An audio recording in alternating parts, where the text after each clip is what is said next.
This podcast was created to educate listeners on the experiences of diverse individuals. However, all opinions expressed by the host or guests do not reflect the overall standing of Tarleton Radio or Tarleton State University.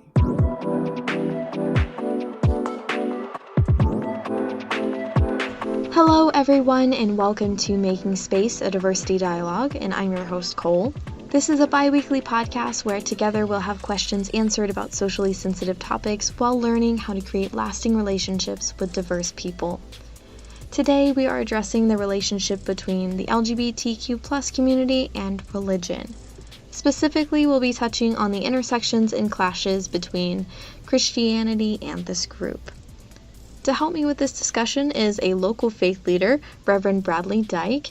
He and his family moved to Stephenville in 2017 when Father Bradley was elected as rector or presiding priest over St. Luke's Episcopal Church in Stephenville, Texas. We did do a separate interview this week, so I'll let him tell you a little bit more about how he came to be the priest at Stephenville's St. Luke's Church. When I was a kid, there was actually an oil boom going on in my hometown. Like it was just expanding explosively.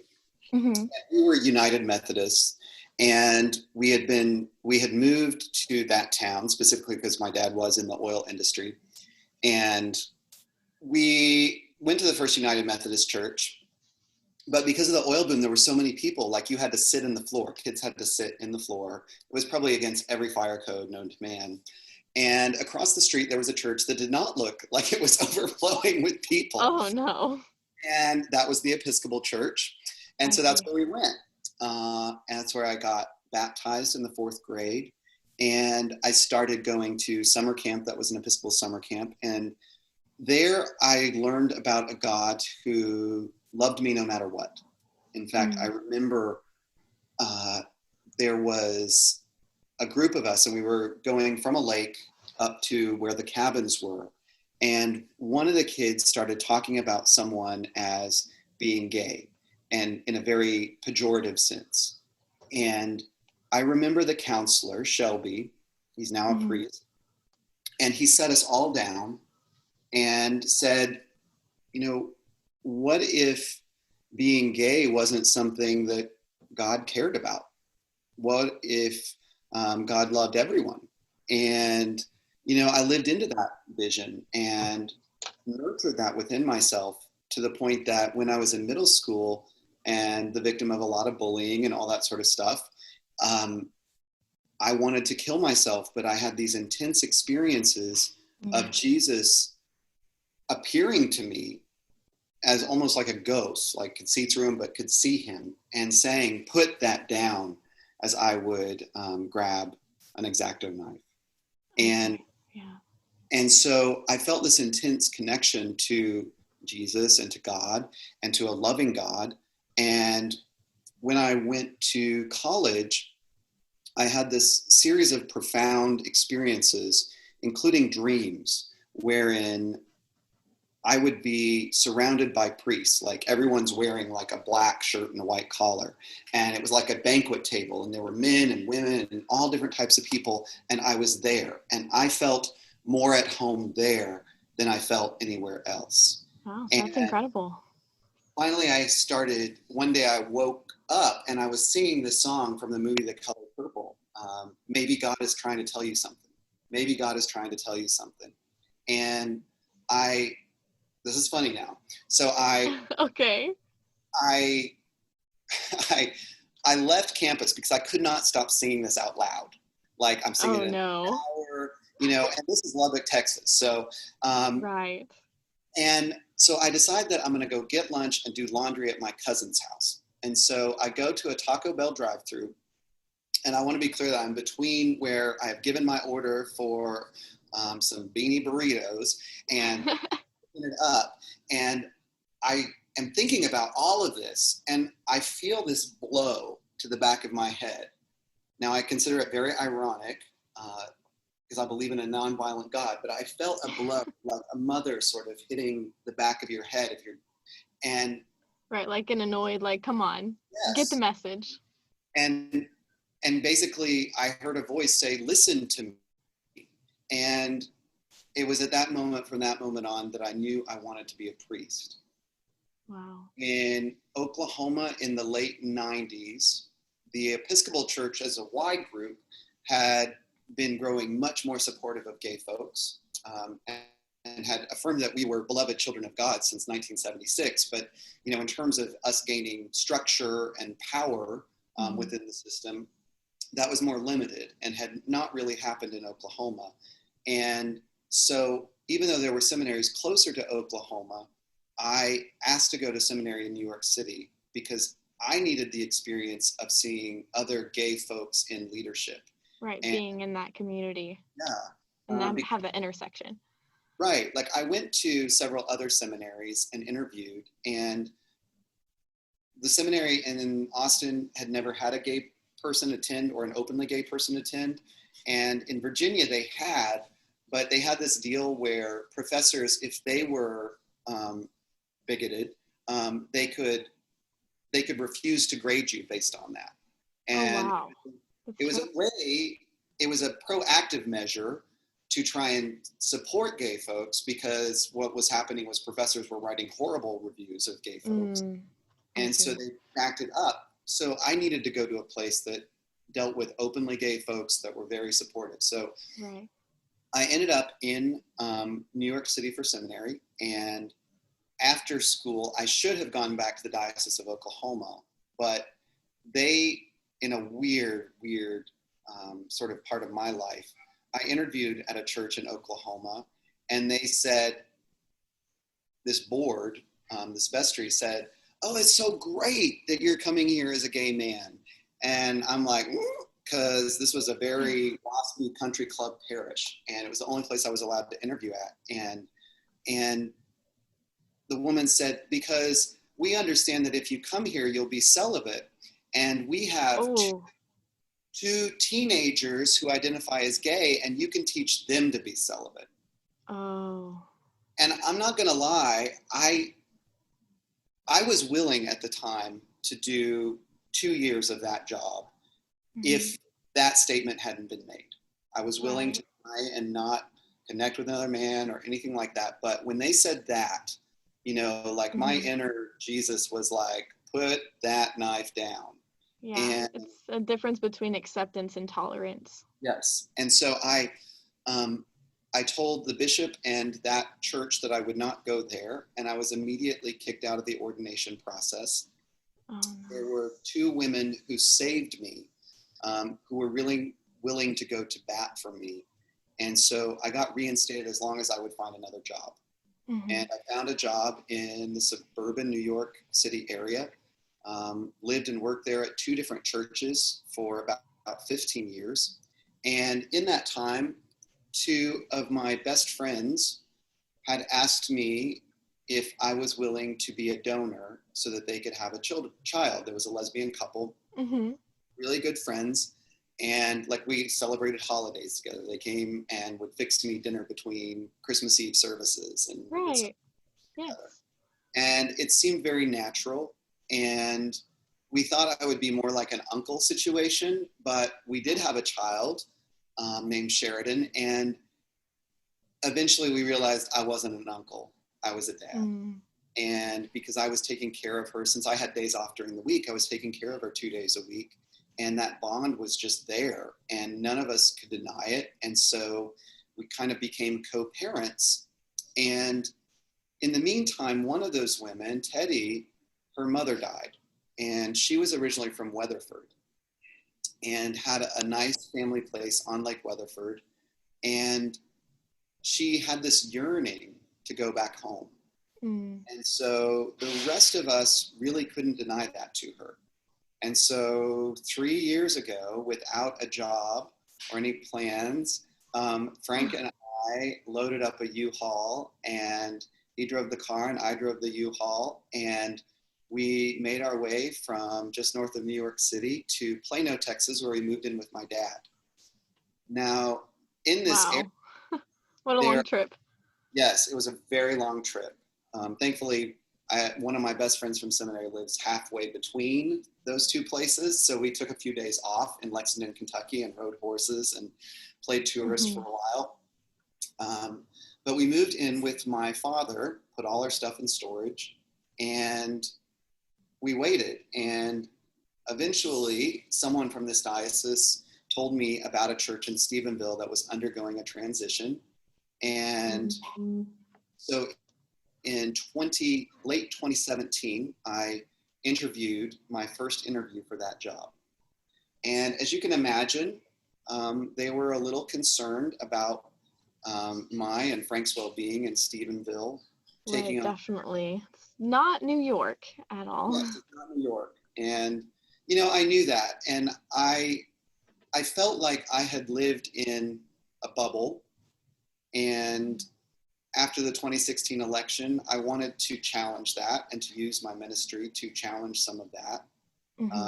I didn't really necessarily think I was going to go into just an exact opposite bubble. Right. Stephenville is definitely in a bubble that doesn't really explore the outside too much. Yes. And diversity, for sure. Right. And so I heard about this position, I interviewed, and though the process normally takes about 6 months to be hired by a church, in my case, it took more like 9. And it was because they knew and acknowledged that they needed to do the work. And they were I have to give so many props to this diocese because they really made them do the work and not me do the work for them. You know, they invited them to do mock interviews with openly gay clergy before they ever met with me. They talked about their own feelings. They knew that people would leave if I came here.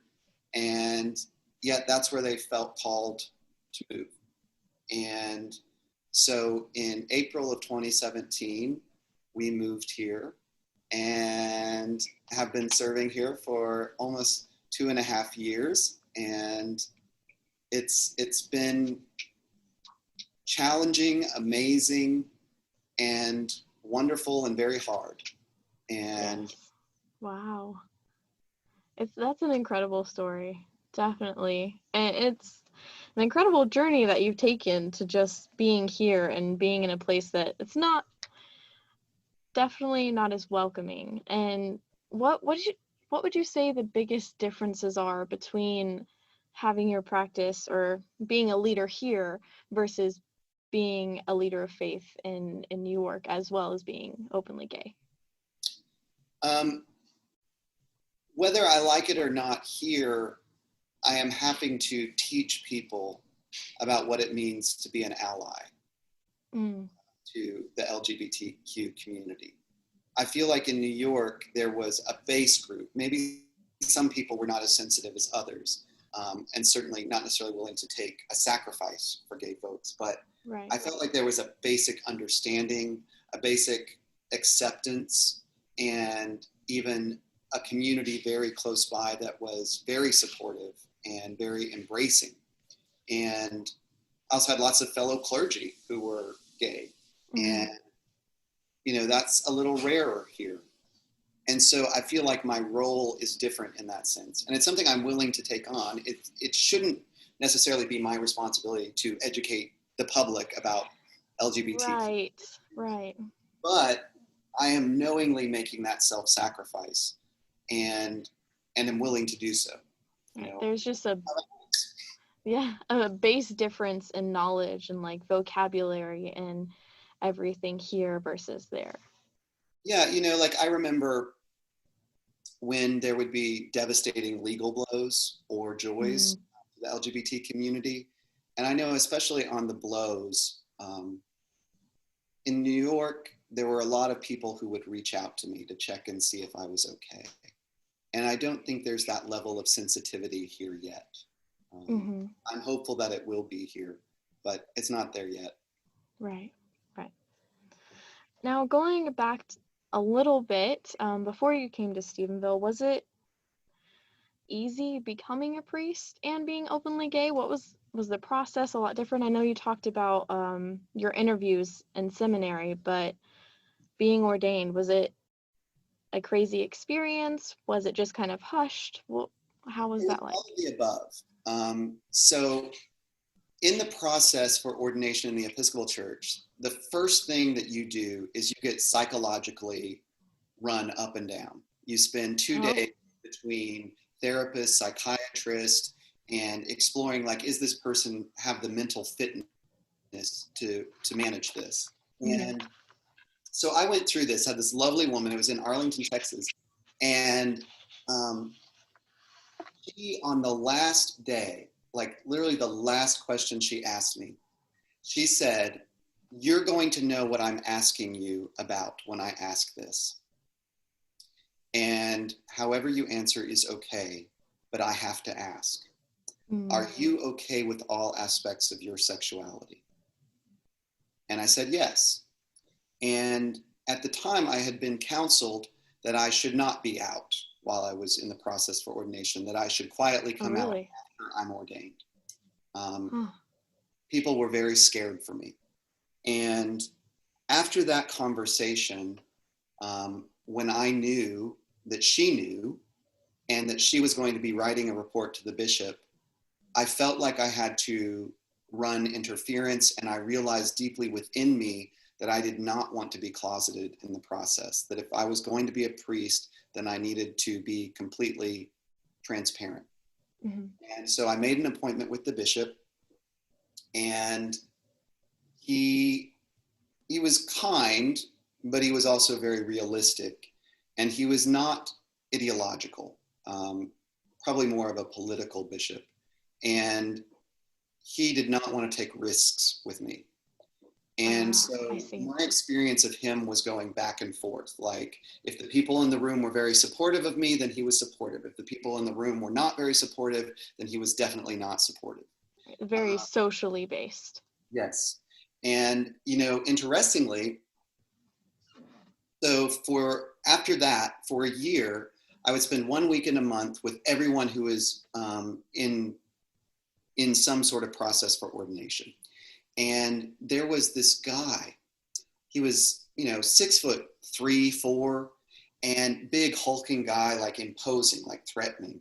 And he would sit down at dinner every time right by me, and he annoyed the heck out of me. And he was a person who was a Oklahoma City cop. And and he would like to tell off-color stories about the gay beat in Oklahoma City.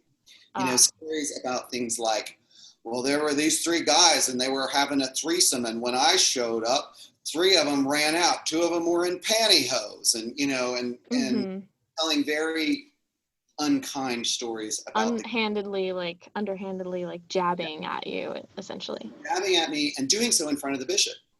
And, it's interesting to note that in the second year of seminary, I got a letter from Paul, who now identified as Paula. Oh, wow. So she was taking all of her own stuff and throwing it projecting it. Yes.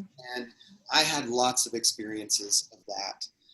The worst of which was a horrible thing. In your second year of seminary, you go home to your home diocese, and the seminary has sent reviews of you and your grades and all that sort of stuff, and you have to meet with basically the board of the entire diocese, what's called the standing committee.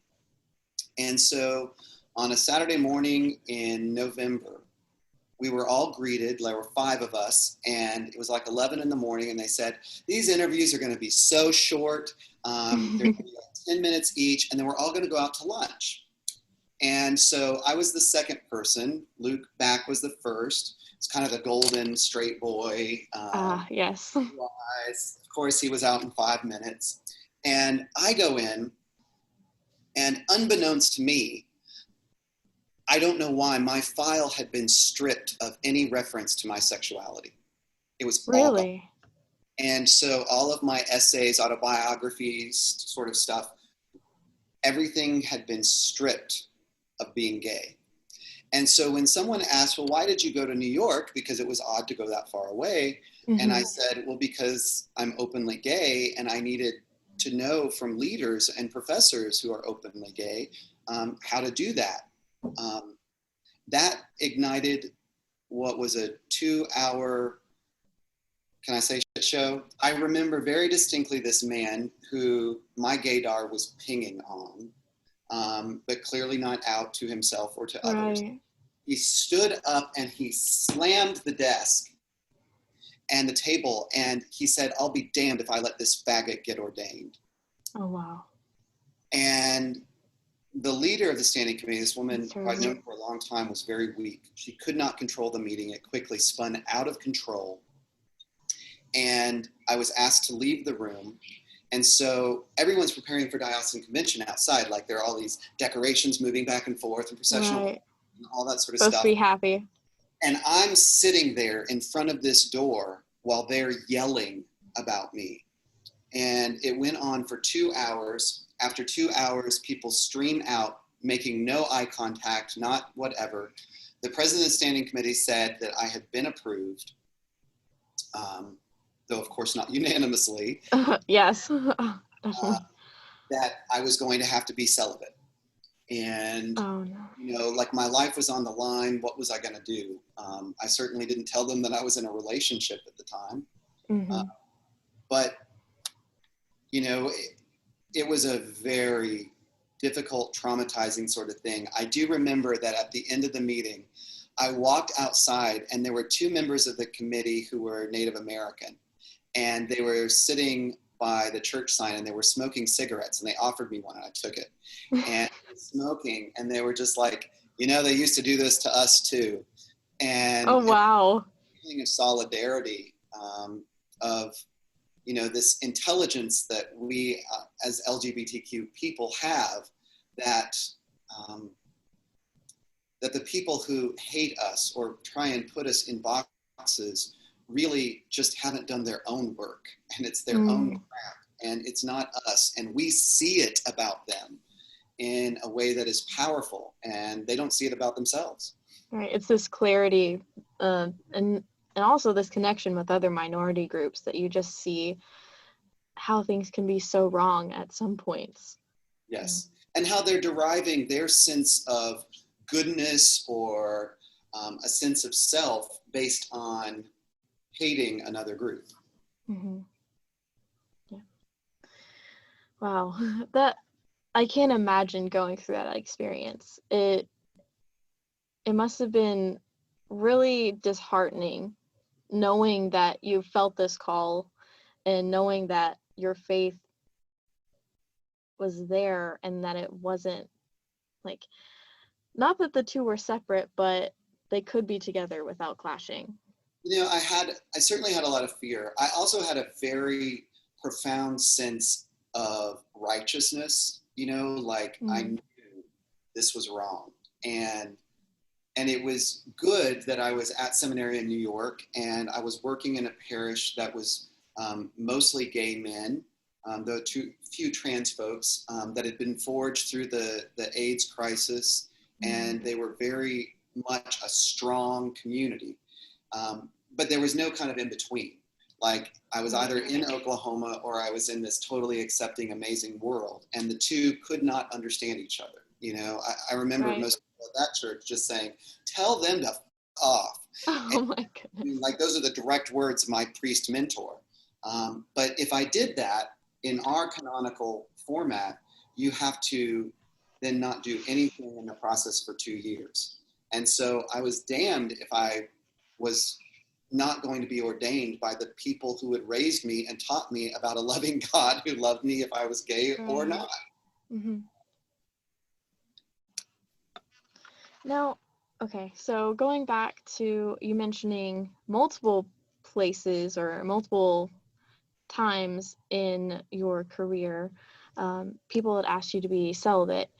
And of course, there's a big clash between Christian faith, or at least what people speak and use to oppose gay marriage. Like, if they clash a lot. And what do you respond to these people saying that marriage can only be with a man and a woman? It was God's plan. How do you respond to things like that?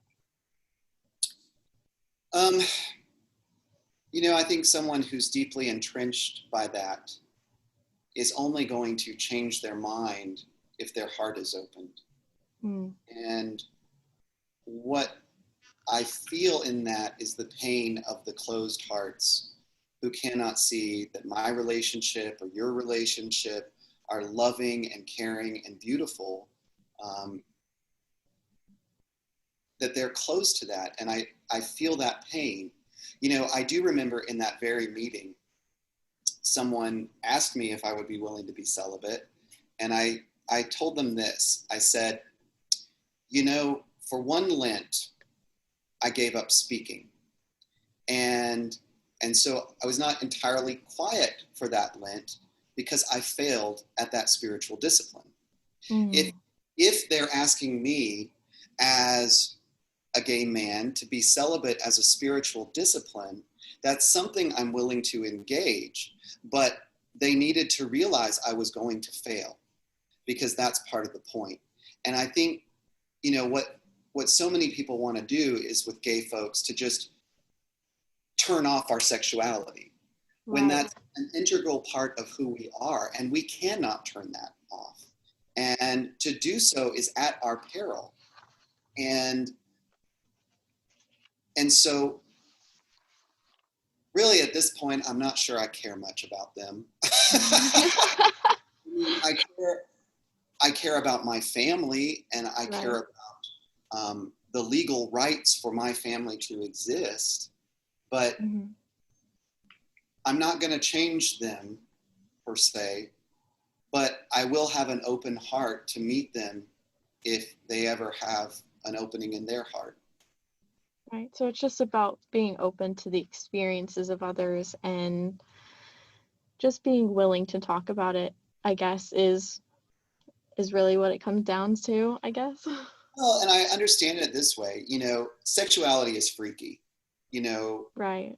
We all have wild and different sort of inner freaks in ourselves. And one of the ways that gets expressed is through sexuality. And I think a lot of straight folks, or folks who haven't done their work emotionally, they don't want to acknowledge that reality, or they want it to hide or to be behind closed doors. And, you know, and we represent a direct threat to that, because we at some level have to be open about, okay, we have a sexuality that is not typical, isn't the majority, and that's okay. And for them to be able to accept us, they would have to accept themselves first.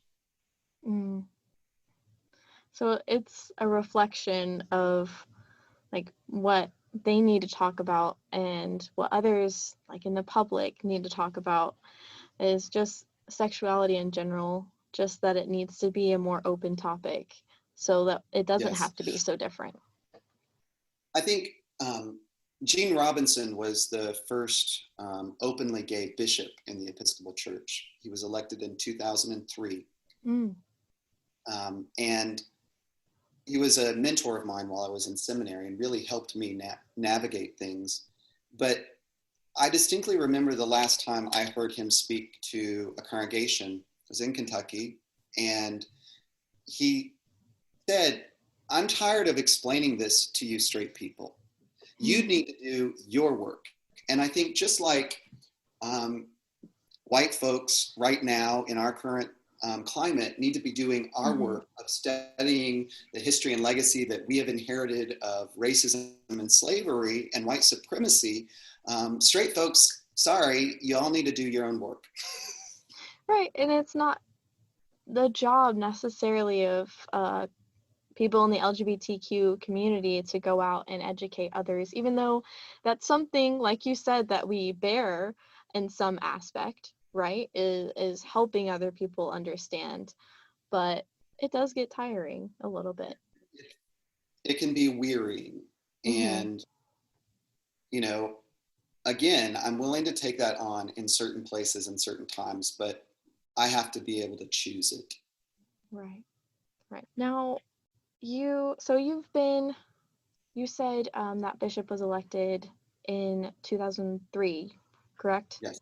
So it's been a little while now. It's 2020. Do you feel as if the Episcopal Church, or even Christianity in general, has kind of started to turn more to acceptance, or are we still seeing a lot of just tolerance? Well, in terms of, I can speak to the Episcopal Church. Yes. And, every 3 years, the church, each diocese sends 8 representatives plus a bishop to a meeting that lasts about 12 to 14 days. And I noticed, so that body had to approve Gene Robinson's consecration as a bishop. And it did so, but it did so narrowly. The next General Convention was a completely different reality. Everything that was pro LGBTQ was just passed with a supermajority.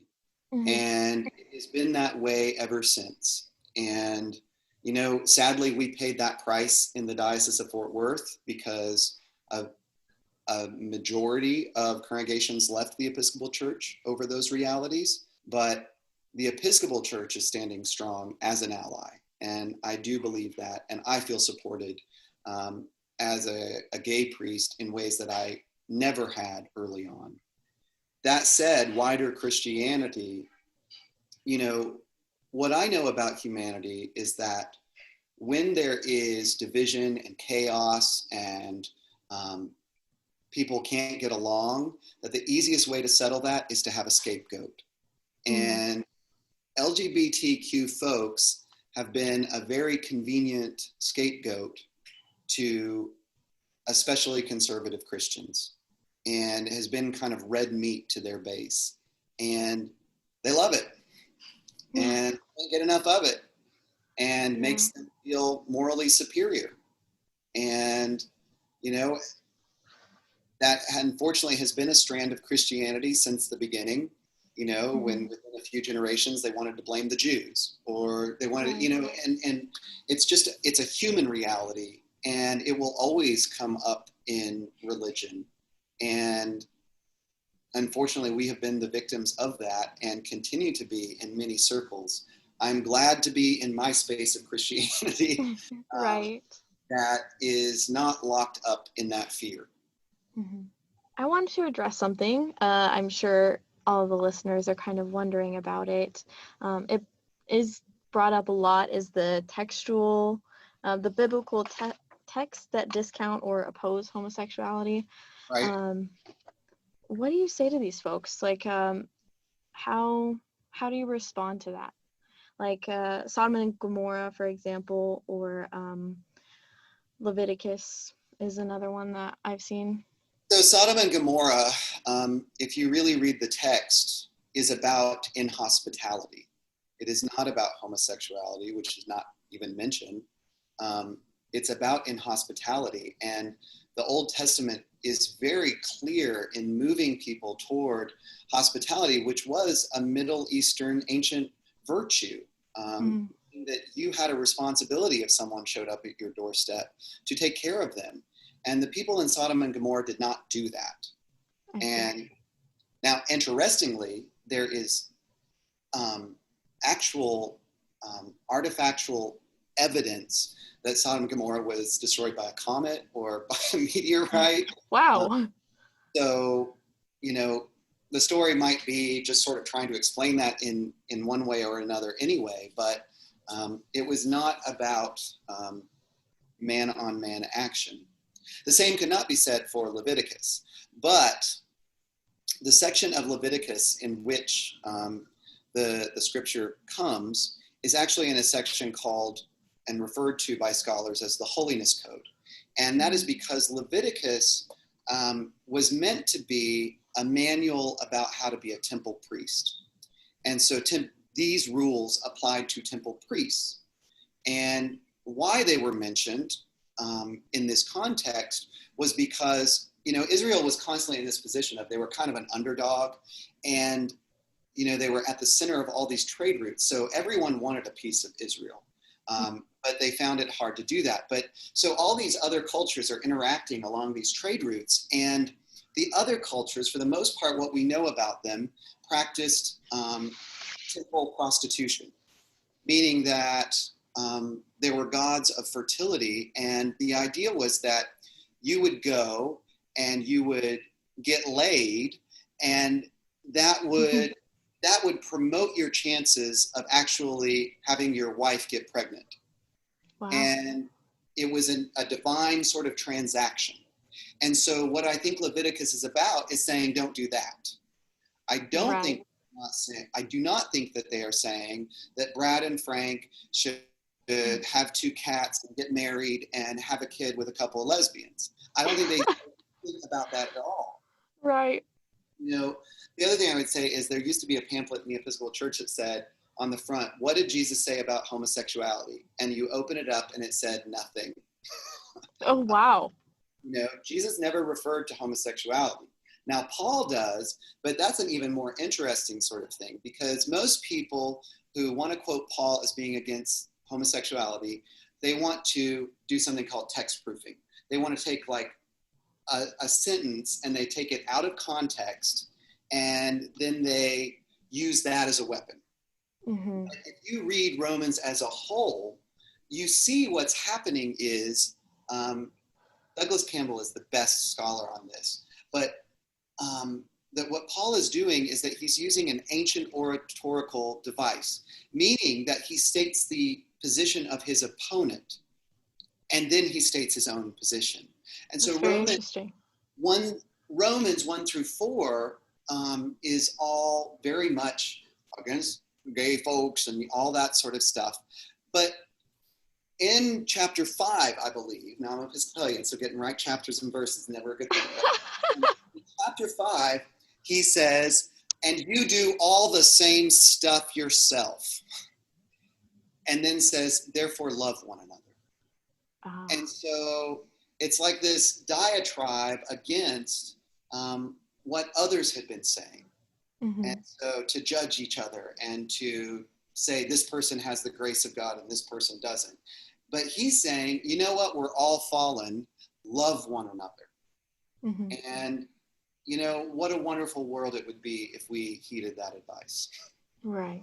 It definitely would. So it's interesting. It's almost like when you're in grade school and you're trying to figure out and analyze a text truly, and they make you write those funny book reports and everything, but a lot of people aren't really analyzing the text truly and biblically.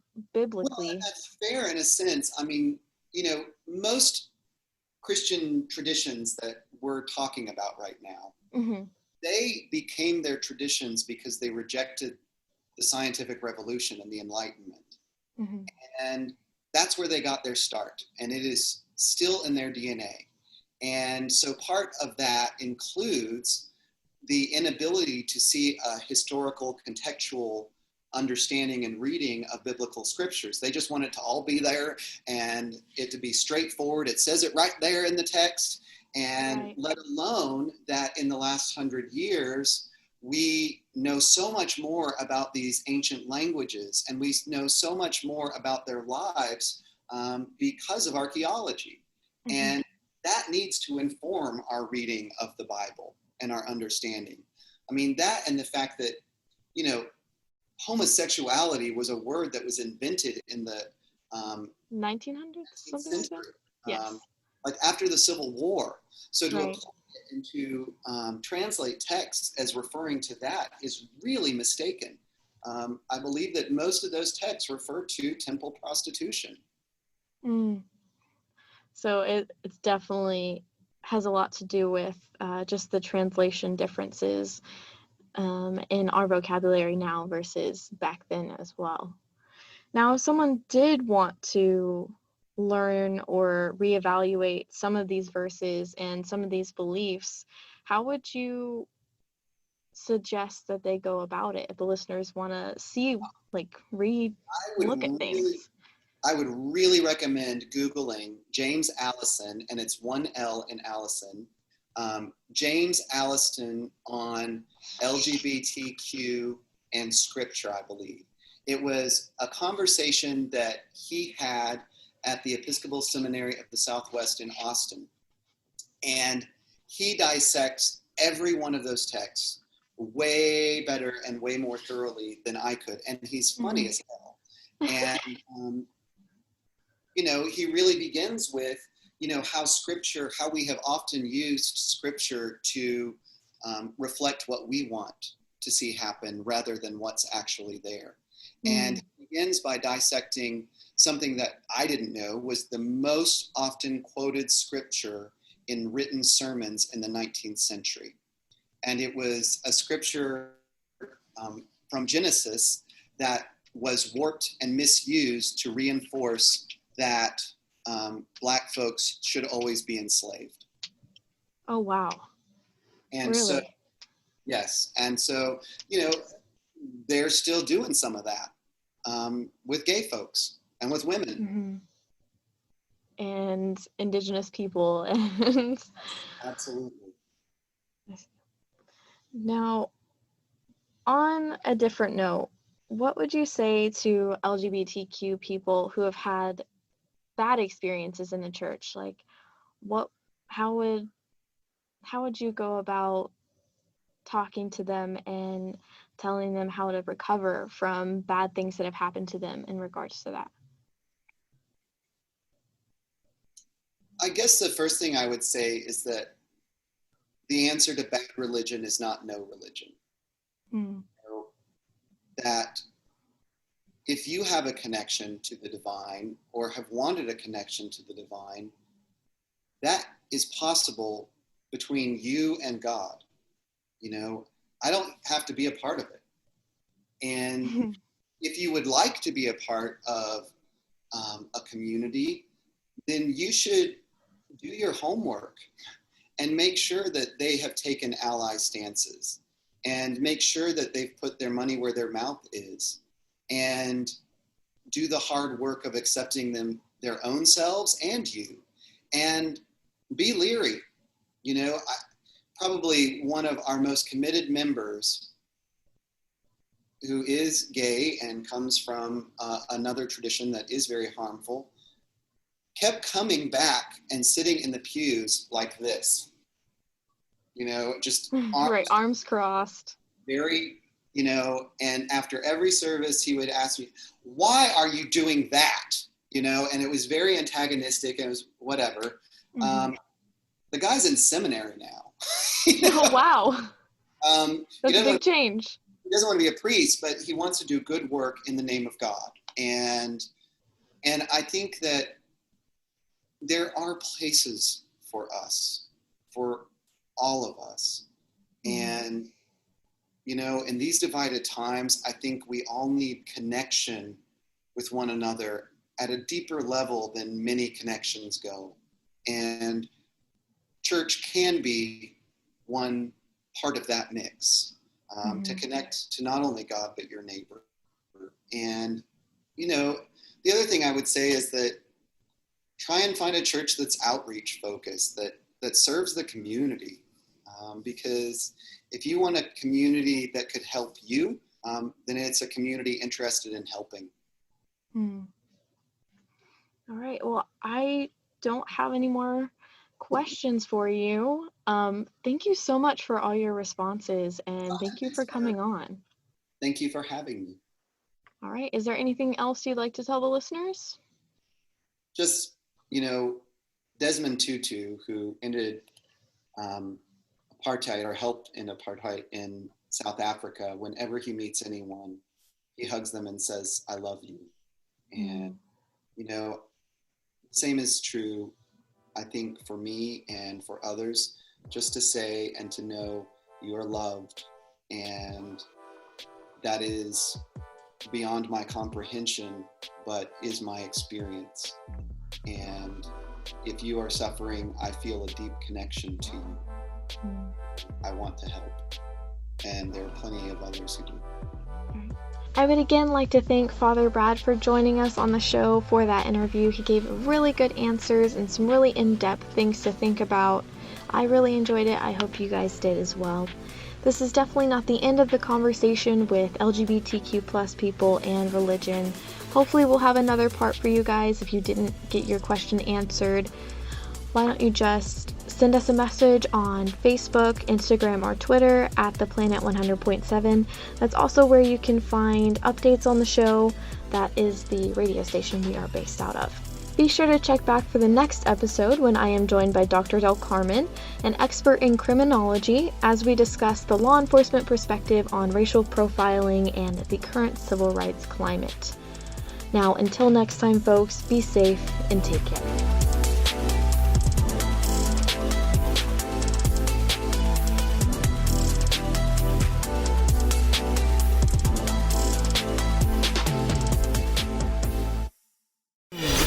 This has been a Tarleton Radio Network podcast with production from AJ Heyer and Taylor Welch. Find more great shows by searching Tarleton Radio Network wherever you get your podcasts.